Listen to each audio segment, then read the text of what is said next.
by side. We will work with each other.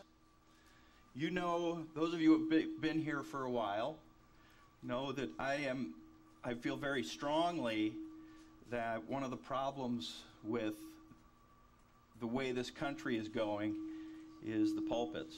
I'm getting some feedback. I'm not sure why that is. A failure of the pulpits to talk to the people about right and wrong, to teach the Bible in a way that people can grasp it and understand it and see what it means to do right. And I just want to say that Friday was a dark day in this country, a very dark day. I don't know how aware of it you are, but on Friday, 9 men, actually one Chief Justice of the United States Supreme Court decided that it is a constitutional right for same-sex people to marry. And the reason it's a dark day is because throughout our history, with the exception of a couple of rulings, Roe v. Wade being one of them, the court has always recognized natural law, but they no longer do. The natural law is the law of God. It's nature's law, which our founding fathers talked about over and over and over again. And what they have done is they have completely ignored natural law. But not only that, they have completely ignored the Constitution of the United States. What they have done is they took out of whole cloth their own political opinions. And they made what is now known as the law of the land, which the judiciary branch has no power to make law. But whenever they make a judgment, whenever they come down with a ruling, everyone says, well, now that's the law of the land, which is completely opposite of the way our founding fathers designed the country and the Constitution. Our founding fathers followed the scriptures. And in fact, the entire pattern of government is rooted in the scriptures. The very triune nature of the government, the judiciary, the executive, and the legislative branches, are descriptive of God in the Old Testament. It says he's our judge, our lawgiver, and our king, the three branches of the government. Also, the founding fathers never would have recognized anything other than a man and a woman in marriage as being a marriage. So it's a dark day in the history of our country, and on Friday I was invited to join in a conference call with about 200 pastors from Rick Scarborough. There were a couple of senators. There were several. James Dobson was on that call. Several people who really gave some reports and some about just the nature. We had Liberty Counsel was on that call. They gave some legal opinions about the ruling, and also wall builders, David Barton. And so they talked about just how far we've fallen as a nation. And I just want to tell you that it can be very discouraging for a believer. I love this country. And I know that when this country blatantly turns its back on the living God, there will be consequences for that in a nation.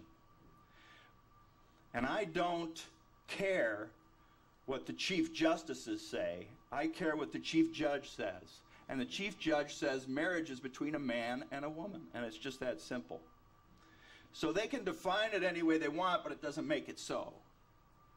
So you can take rest and solace in that, but I want you to know that I'm convinced, especially after this conference call, having talked to 200 pastors around the country, many of whom are very well known, I am convinced that we are on a path where the next thing to come out of Washington very shortly, they're already working on it, is a law that says you cannot discriminate.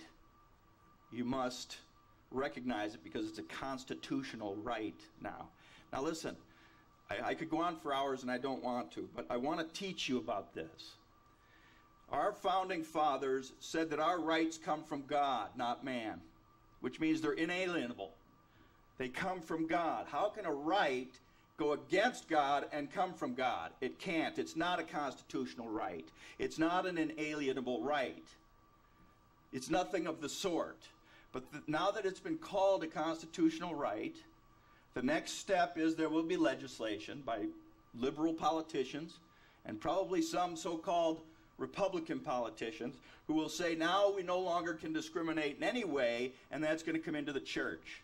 The consensus in the call was that they will leave a loophole for pastors to preach, but every other employee in the church, every other employee in a mission or some Christian organization is going to have to recognize this, and they're not going to be able to discriminate when hiring, and they're going to have to perform and serve these people in whatever capacity they carry out their lives. For instance, baking a wedding cake, which you're probably aware of, the family that was chastised and destroyed, bankrupted for not agreeing to do a wedding cake for a same-sex couple.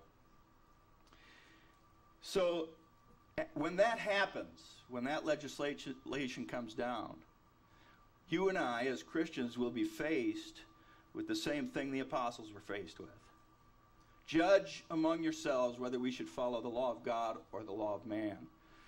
And what will happen is fines will be assessed.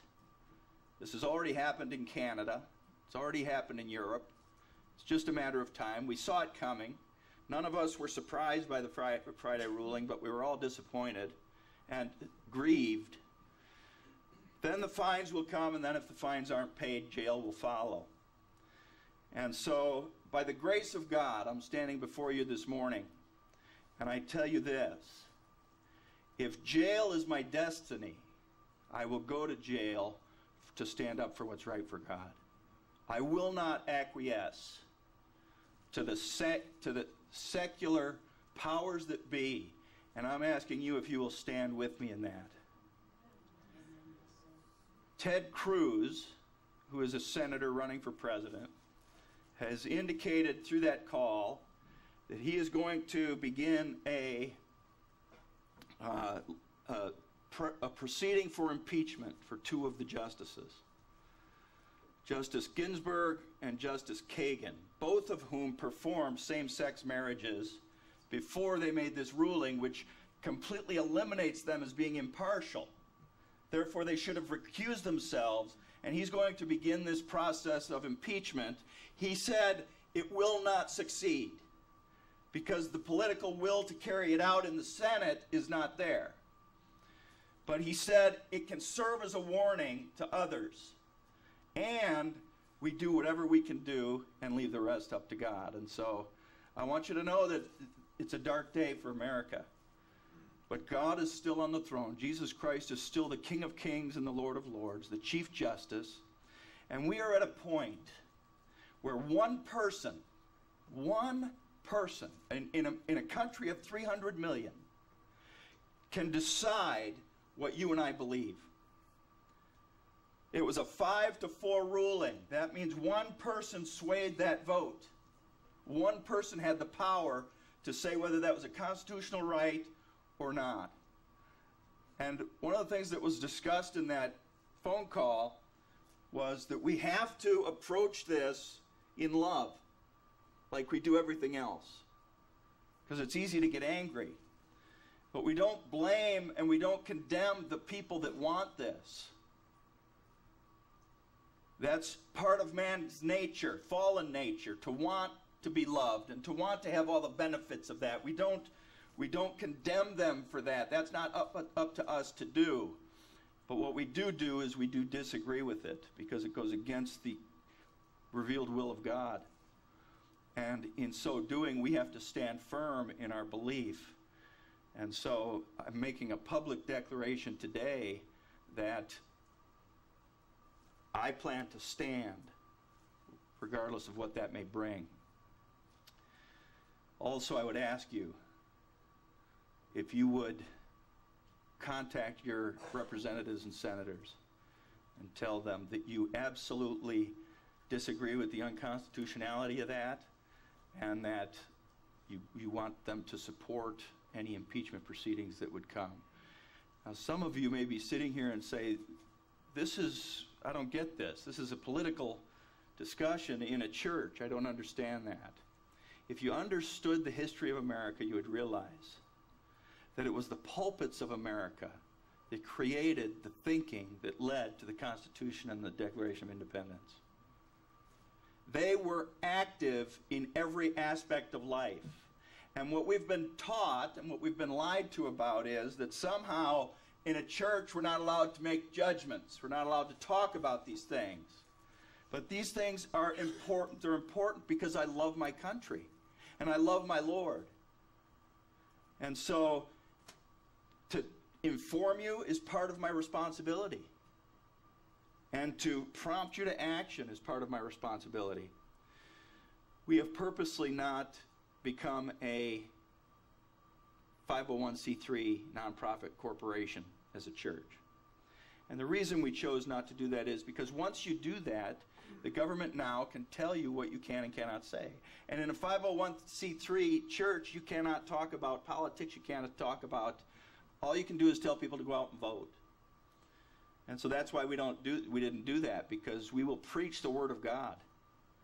And we will preach it with all our heart and with all our soul.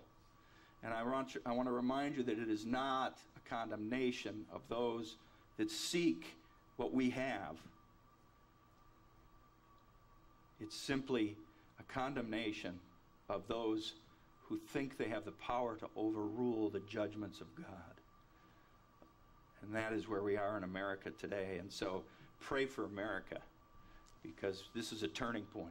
This is a very, very big turning point. To have something declared a constitutional right given by God that is clearly against the will of God is a turning point in America.